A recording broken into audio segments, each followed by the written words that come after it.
Down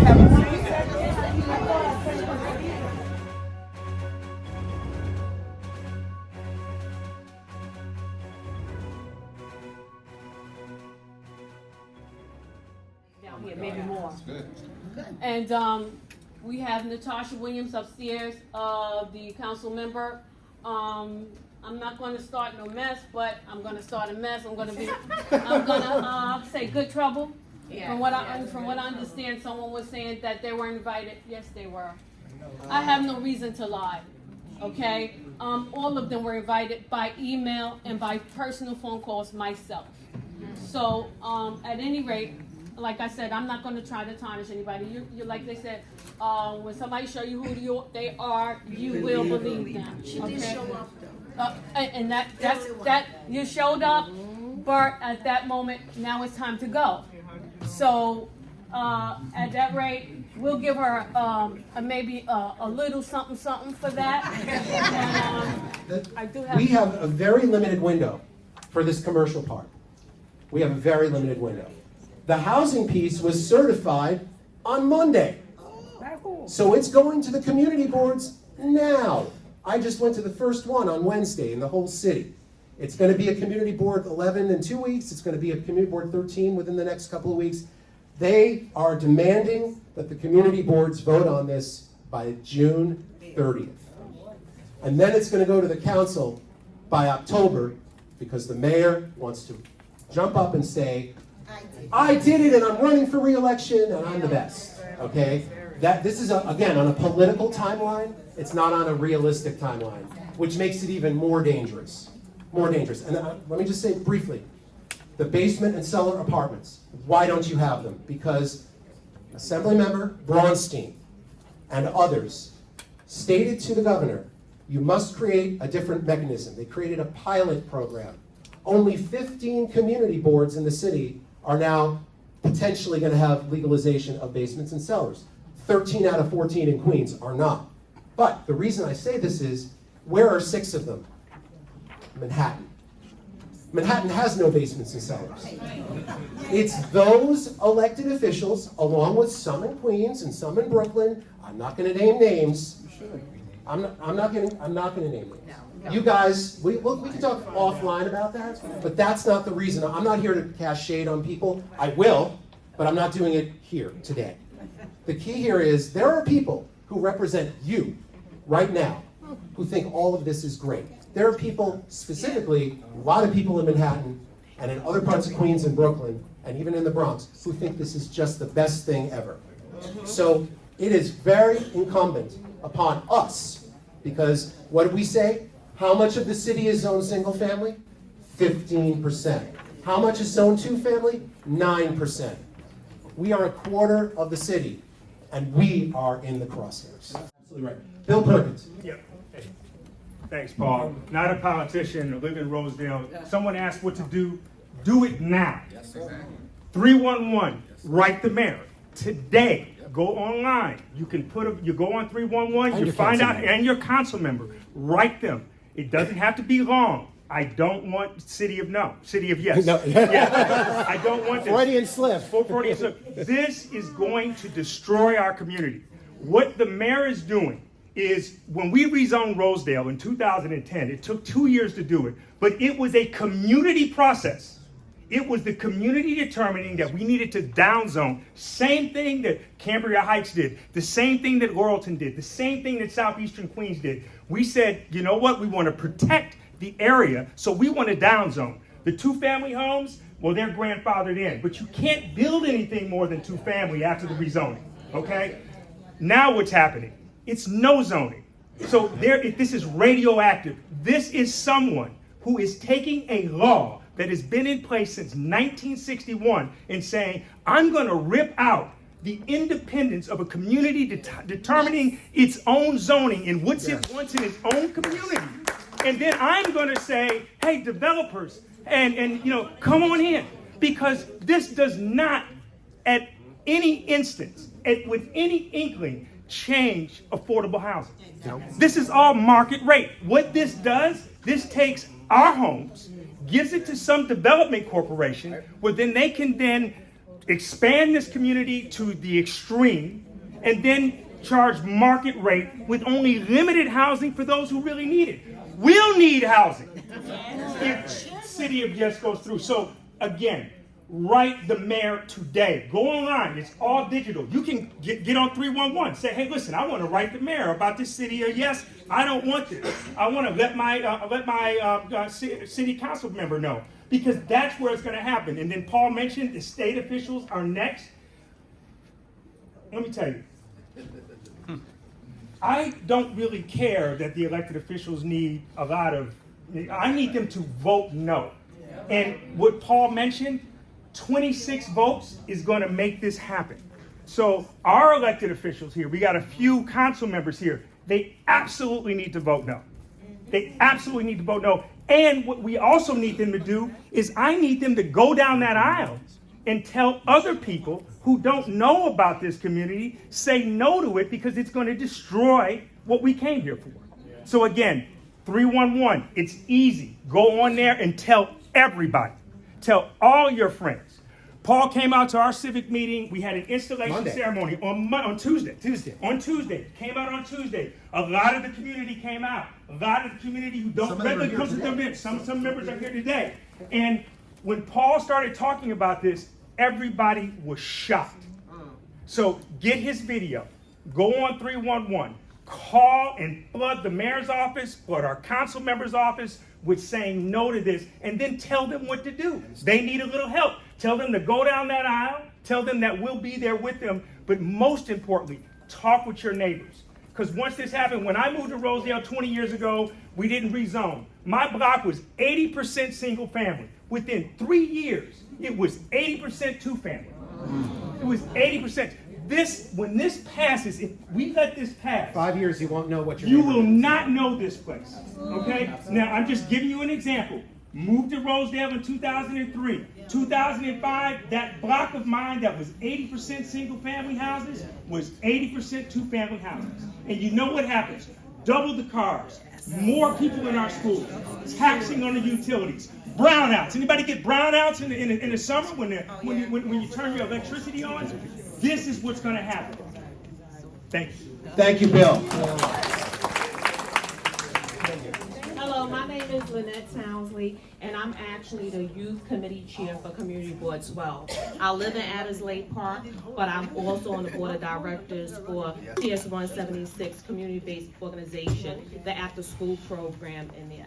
And how you get involved? The community boards, all of the information is online of all of our meetings, and you do not have to be a community board member to be a part of the committee. And that is where all of the work is done. Everyone should be in everyone's, and Tanya Cruz is my secretary for Community Board 12. She takes our minutes and stuff like that. So you have to get on the committees. That's where the work goes. And then come to the community board meetings, all of them, because together we win. So we really have to be very diligent in making sure that we advocate. Because like Johnson said, we have to be so loud, they have to listen. Yes. And that the elected officials have no other choice to tell their colleagues, I have to vote for my community. Because let me tell you, our elected officials really want to vote with us. We're just not out there. So we have to be out there, and please use social media. We know the power of social media. This should be on everybody's Facebook. Ask your youth, your grandkids to help you. Trust me, get on their Twitter. We know things happen. That's how Trump did it. I want to thank everybody, but what I'm going to say is too, every time you go on these websites and on these phones and everything, you got to hunt down where the community board meetings are at.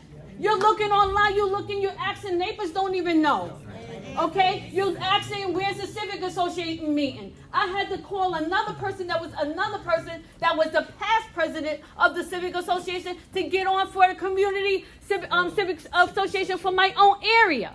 So this cloak and dagger, they trying to avoid people kind of nonsense. We're not playing that game with them. So to say to go on this line and find them and join all these committees, ain't nobody got to join no committee. Do what you got to do.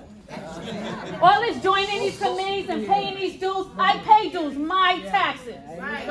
Okay? So we're not hunting them down. We're going to take it where we got to take it. 1 second. This is the Civic Association president from Springfield Gardens. the Springfield Gardens area. Yay. Our time is running out.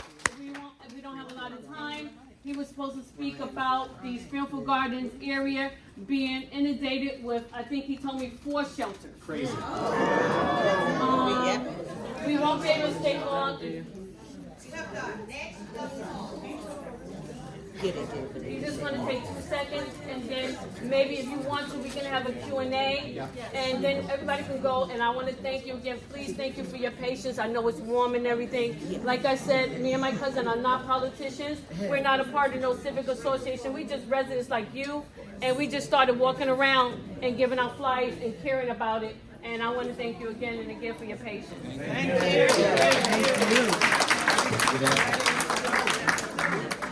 Good afternoon. Most of the stuff I was going to say has already been said, especially about property taxes. My civic is south of the Belt Parkway from Springfield Boulevard to Rockaway. One of the things that happens when you have a homeless shelter in your area is that you have people moving about, you don't know who they are, you don't know where they came from. Let's see, what are some of my complaints? We get people that drop things in your yard, then sanitation comes to give you a ticket. People put things in your garbage, who gets the ticket? That's right. That's some of the things we got to deal with. We got to deal with the schools, kids. A lot of these kids, when you move kids from area to area, you know, they're not settled. They're going to be a little disruptive. You know, it's I think what your people are doing is great. I've been over here to this civic several times. This is not the civic. This is just. No, I mean, I've been to Cambria Heights Civic several times. And your civic also has a good turnout. I'm looking at the people in this room, and it's the same age as the people who attend my civic. Most of these people have paid, $75,000, $50,000 for their houses. And now they're being taxed for houses those same houses are worth $750,000. And they're being taxed accordingly. So basically, the bottom line is, You gotta speak in the mic more. basically the bottom line is, I say no. We're gonna say no. Yes, that's right. Once you get a shelter in your area, you don't know who's coming in it. Right. You don't know what's going on around it. You know, you're subjected to anything that happens. And as for your electeds, look, we elect them. That's the bottom line. All right, thank you. Yes, my name is Paul DiBenedetto. I live in Bayside. I've lived in my house since 1998. I'm the chair of Community Board 11. The turnout today is incredible. You should all give yourselves a round of applause for caring about your community, where you live. We all know that the greatest thing we can do in our lives financially is invest in our homes. And this city wants to take it away from you. The place where you, blood, sweat, and tears, your kids grew up. It's incredible that they want to do this. The movie Field of Dreams, right? What's the baseball film? What's the most famous saying from that film? If you build it, they will come. This zoning thing they want to do, if they're just saying, oh, a little bit of housing, it opens up the floodgates. Right now, the zoning through the city, and I was there with Paul working on when we rezoned in 2005 in Bayside. and we created R2A, right? And it's what you guys have here.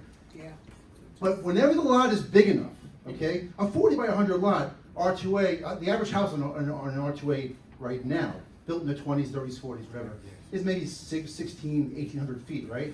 But R2A says you can build 2,300 square feet on that 40 by 100. So your houses don't get knocked down. But if you live on a 60 by 100 with the same size house, then you can build a 3,300 square foot house. And you know what happens? The houses get knocked down and they build a big house. Great, that's what the zoning says. But it's the same thing here. If they change the zoning, they will build as big as they possibly can, because that's what capitalism, and I'm a capitalist, that's what you do. So we're gonna get stuck with that. And then, so the other thing I just want to say quickly is just that if you need to reach out, like Paul said, they need 26, a majority of 50, 26, 51, all right, sorry, 26 votes, right, for this to say no or yes. So there's council members who are going to say yes, and you need to reach them somehow. I don't know how to tell you to do that. Maybe they can. And the other thing is the mayor can stop this tomorrow, because he controls the whole thing. So, and you guys happen to be, the mayor was from this area originally, so I think you're the most powerful voice in New York City. I mean that from the bottom of my heart. So you're the key to this. Okay, everybody wants to know. Okay, can I take some questions, Alicia? Yes, yes. Okay, so let me start. Sorry, you're first. Yeah. If we're all going to move as one, what are we doing? Yes. What can we do? What are the What- steps? What are the steps? City of Yes. City of Yes, correct? This is what you're saying, or for the shelter? For everything. Well, But especially City of okay, City of Yes. All right. So again, the timeline on the City of Yes. The economic portion with those 18 proposals is being voted on by the end of the month. By the end of the month. I've been told May 23rd. It might be May 30th, but it's going to be by the end of May. So it's a You need council- to flood the council. all of the council people, not just And because. assembly persons. Well, again, the Assembly and the Senate, you need to flood for the different reason, for this bill, for leverage at the very least, and an escape route for the worst, right? That's the plan with this. I never thought I'd be talking about secession 6 months ago. That's not what I'm about. I'm a born and bred New Yorker, just like most of you are, if not all of you. But if our city is going to be hostile to us, and can't accommodate our basic needs, which is, by the way, we don't ask a lot here, do we? No, we ask to be left alone and raise our kids and have a good life. If the city is going to destroy that for somebody else's profit, that's a non-starter. And that's the problem. And there are too many, Councilwoman Williams was right about this. There are too many people on the council who think that all of this is great. They think it's great. I'm going to give you just a quick thing, and then we're going to move to another question. Is there a switchboard number? Sorry? Is there a switchboard number to flood? Is there a number? Is there a certain number? There are 51 council members. My statement to you is, we can try to get you the list for all of them, but the best thing to do, hold on guys, one at a time. We have a list of all of their emails. I can forward that to Alicia with no problem. Okay, And that's not, also, but it's very limited. Like I said, it's just me and my cousin doing it off our little whatever. And we did make some copies of some of the representatives here. And it's very limited. So if you already have access or already are easily able to get it on the computer, leave this for those people that definitely just need a hard copy. Or take a photo. photo. Take yeah, a take a picture. photo. Take a photo. Thank you. Sorry, sir. My name's Charles Sutton. I live on 118th in Springfield. They just converted a one-family house into two-family. I thought the neighbor who was a member of the Democratic Club would be here, but she's not here, because I figured she would be about it. But like I said, how many one-family houses are they going to convert to two-family houses? Every property that they can. The goal again is to end 1 and 2 family homes. The goal is, and they're going to say, well, but you don't have to do it. But the answer is, if you, as Paul Benedetto said, if you enable it, it will happen. Okay? Some people ask what my last name is. Graziano. Graziano. Sorry, sir. Thank you. We've talked about with the rezoning, the deregulation of parking. we're already having a problem with commercial parking in this I'm neighborhood. very well aware, and there's a Walk down gentleman the- over here who's been key in stopping it, right here. Bill Perkins from Rosedale. He is the man, and he is awesome with that. So I would definitely interface with him at the end of the meeting, but yes, we have commercial uses already illegally happening in our communities. We have illegal housing in our communities. One of the things they said was, well, the reason we want to allow basements and cellars and legalize them is it'll be the way for them to come out into the light. And my response to that is, basement and cellar apartments are inherently dangerous. People die.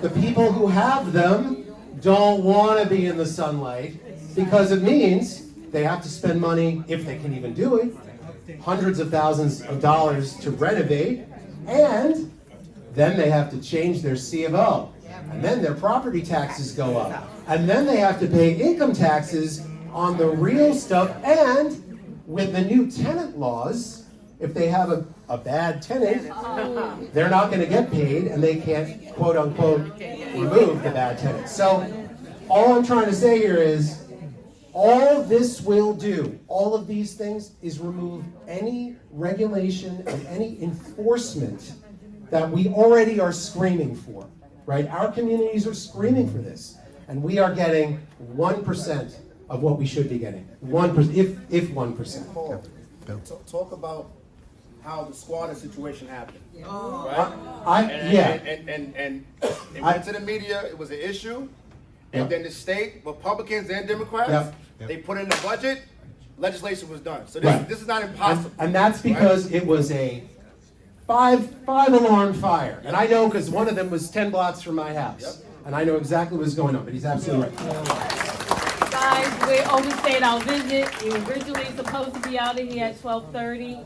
Please, everybody was not able to see this presentation, what for, because of the crowd. But we're going to post it up. So, Can you send it to our email? To our emails, can it be sent to our emails? The answer is, can this be sent to emails? Can this be sent to emails? So let me just say this. I'm sure Alicia and the folks who put this together will do as much of that, but just go to my YouTube page. We will have it up by tomorrow. Who owns it? Who owns what property? I don't know. What's your email address again? it's on the Department of Buildings website. I'm not gonna do that. It's on YouTube. YouTube for Paul Graziano. Just do a search, Paul Graziano YouTube, and you'll see Say No to the City of Yes. You'll see it. Thank you, everybody.